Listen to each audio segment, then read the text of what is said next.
আমরা কতখানি জনগণের সাথে নিজেদের সম্পৃক্ত করতে পারবো, জনগণের চিন্তাভাবনাকে কতখানি এই প্ল্যাটফর্মে জায়গা দিতে পারবো তার উপর নির্ভর করবে।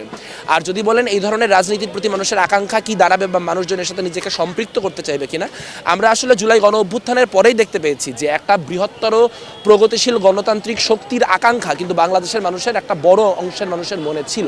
কারণ আমরা দেখতে পেয়েছি 5ই আগস্টে আমরা স্বৈরাচারের বিরুদ্ধে অবস্থান গ্রহণ করে একটা গণ অভ্যুত্থান সকল মতপথের মানুষ মিলে করেছি, কিন্তু তারপরে আমরা দেখতে পেয়েছি যে আমরা এক ধরনের অন্য ধরনের ফ্যাসিবাদের দিকে কিন্তু গত 1.5 বছর ধরে হাঁটছি।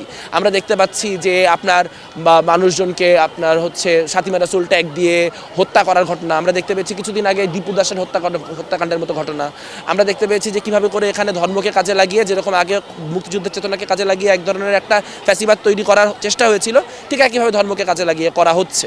এবং আমরা দেখতে পাচ্ছি যে আসলে আমাদের এখানে যেসব শ্রমজীবী মানুষ যাদের নেমে আসার ফলে শেখ হাসিনার প্রকৃত পতনটি ঘটেছে, তাদের ভাগ্যে কোনো ধরনের পরিবর্তন ঘটানোর চেষ্টা কিন্তু আসলে আমরা এই সরকারের কাছ থেকে দেখতে পাই নাই। আমরা শ্রমক্ষেত্রে কোনো বড় রিফর্ম দেখতে পাই নাই, আমরা পরিবেশ আইনের ক্ষেত্রে কোনো বড় রিফর্ম দেখতে পাই নাই, আমরা বাংলাদেশের ধর্মীয় এবং জাতিগত সংখ্যালঘুদের যেই জীবন, সেই জীবনের নিরাপত্তা নিশ্চিত করার জন্য কোনো এফোর্ট দেখতে পাই নাই।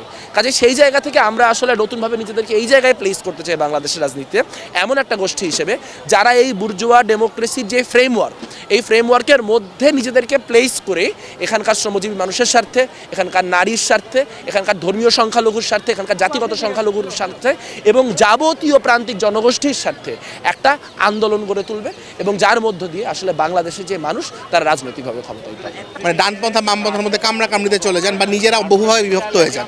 মানে দেখা যায় যে টোটাল পার্টিতে আছে 10 জন, সেখান থেকে ভাগ হয়ে আরও 20টা পার্টি হয়েছে।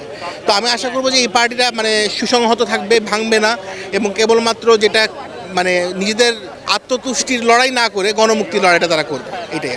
ধন্যবাদ। আর নতুন যে একটা বামপন্থার সৃষ্টি হচ্ছে সোশ্যাল ডেমোক্রেসি, বাংলাদেশের মানুষের এটা আসলে যদি বলতে চাই কেমন খাবে বা কেমন অ্যাকসেপ্ট করবে, সাবস্ক্রাইব করবে কিনা এই আইডিয়াটা আপনার কি মনে হয়? এটা আসলে এই পার্টির পলিটিক্সের উপর ডিপেন্ড করবে। আসলে যদি একটা আদর্শ নিয়ে রাজনীতি করতে হয়, মানুষকে বোঝাতে হবে যে এই আদর্শে আসার মাধ্যমে তার একটা মুক্তির সম্ভাবনা আছে, সেটা যদি সে বুঝাতে পারে তাহলে মানুষ এটাকে সাবস্ক্রাইব করবে। আর যদি সে মানে প্রাচীন বামপন্থা মানে পুরাতন বামপন্থা ওল্ড গার্ডের মতো পলিটিক্স করে, যেটা সাধারণ মানুষ বোঝেই না, বাংলাদেশের বড় একটা অংশ মানুষ বোঝেই না বামপন্থা মানে কি। সো বামপন্থা মানে তারা মনে করে ধর্মবিরোধী, নাস্তিক অর সামথিং লাইক দ্যাট। এই স্টিরিওটাইপগুলো ভেঙে গণমুক্তির কাজ যদি এরা সত্যিকারে করতে পারে তাহলে মানুষ আসলে এটাকে গ্রহণ করবে, না হলে গ্রহণ করবে না। এই যে প্ল্যাটফর্মটা করবো, এই প্ল্যাটফর্মটা হচ্ছে আমাদের হাত পাকানোর প্ল্যাটফর্ম বলে যে আমরা এটা দিয়ে মানুষের সাথে কথা বলবো, মানুষের সাথে মিশবো, মানুষের যে বক্তব্য রাজনীতি নিয়ে সেটা আমরা শিখবো, জানবো, তারপরে আমরা হচ্ছে একটা প্ল্যাটফর্মের দিকে যাবো, তার আগে না। তো ফলে আমরা আশা করি যে আমরা মানুষের সাথে মানে ব্যাপার হচ্ছে মানুষের কাছে যাওয়াটা তো আমাদের উপরে। তো আমরা এই বিষয়ে কোনো ধরনের কোনো এটাকে কি বলে কোনো ধরনের অবহেলা করব না, কোনো ধরনের আলসেমি করব না। তো ফলে সেটার পরে আমরা বুঝবো যে মানুষ কতটা আমাদের সাথে আসে এবং আশা করি আসবে। ভাই একটা সমালোচনা তৈরি হচ্ছে, অনেকেই বলছেন বাংলাদেশে প্রগতিশীল যে ধারা তার বিরাট অংশ আওয়ামী লীগ ছিল, তারা এখন রাজনীতিতে অনুপস্থিত।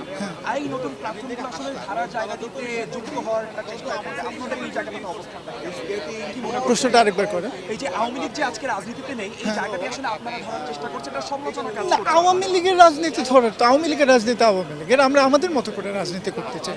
আওয়ামী লীগের রাজনীতি করতে চাইলে তো আওয়ামী লীগ করতে পারতো, আওয়ামী লীগ তো করে টিকে নাই। যে রাজনীতি করে টেকে নেই সে রাজনীতি করতে আমরা যাবো কেন? তাহলে তো মানুষ আমাদেরকে পিটাবে। তো ফলে আমরা আমাদের রাজনীতিটাই খুঁজতে চাই, আমাদের রাজনীতিটা নিয়ে আমরা কথা বলতে চাই। জুলাইয়ের সাফল্যের অন্যতম কারণ ছিল এটা আসলে ডান বাম মধ্য সবাইকে এক জায়গায় করতে পেরেছিল, যেখানে ইংরেজি মাধ্যম বলুন, মাদ্রাসার যারা ছাত্রছাত্রী সেখান থেকে শুরু করে একেবারে পাহাড় সমতল সবখানের মানুষ আসলে এক জায়গায় হবার সুযোগ পেয়েছিল। এবং এই যে আমরা সবাই যখন একত্র হই তখন যে আমরা বড় কিছু অর্জন করতে পারি সেটা জুলাই আমাদের শিখিয়েছে, সেটা 71-এ আমরা দেখেছিলাম। এবং সেই কারণে এই যে সবাইকে একসাথে নিয়ে পুরনো রাজনীতির বাইরে এসে কিছু করার যে একটা চেষ্টা, সেটা সবার মধ্যে আশার সঞ্চার করে। এবং জুলাইয়ের পরে যে কয়টি নতুন প্রচেষ্টা তৈরি হয়েছে সেগুলো যখন ভোটের রাজনীতির সামনে একটা পর্যায়ে গিয়ে নানান বাস্তবতায় পুরনো রাজনীতির চালে চলতে বাধ্য হয়, তখন সেই অচলায়তন ভেঙে নতুন কিছু করার চেষ্টা সবসময় স্বাগত জানাবার মতো। নতুন নতুন প্রয়োজন দেখা দিচ্ছে, যখন ইরানে আজকে মানুষ নিহত হচ্ছেন, মানুষ আবার রাস্তায় নামছেন, সেইখানে আবার সাম্রাজ্যবাদীদের আগ্রাসনও একই সাথে কাজ করছে। ভেনেজুয়েলার থেকে সে দেশের রাষ্ট্রনায়ককে তুলে নিয়ে যাওয়া হচ্ছে, তখন আসলে আমরা একটা নতুন বাস্তবতায় রয়েছে এবং সেখানে সারা পৃথিবী থেকে শেখার আছে। এবং যেটা গুরুত্বপূর্ণ সেটা হচ্ছে গিয়ে সবার মধ্যে এক ধরনের বন্ধন তৈরি করা, সেতুবন্ধ তৈরি করা, যাতে সমাজের বিভিন্ন অংশের মানুষ এক জায়গায় এসে কথা বলার, রাজনীতি করার সুযোগ পান। সেই সুযোগটা, সেই দুয়ারটা অবারিত রাখতে হবে।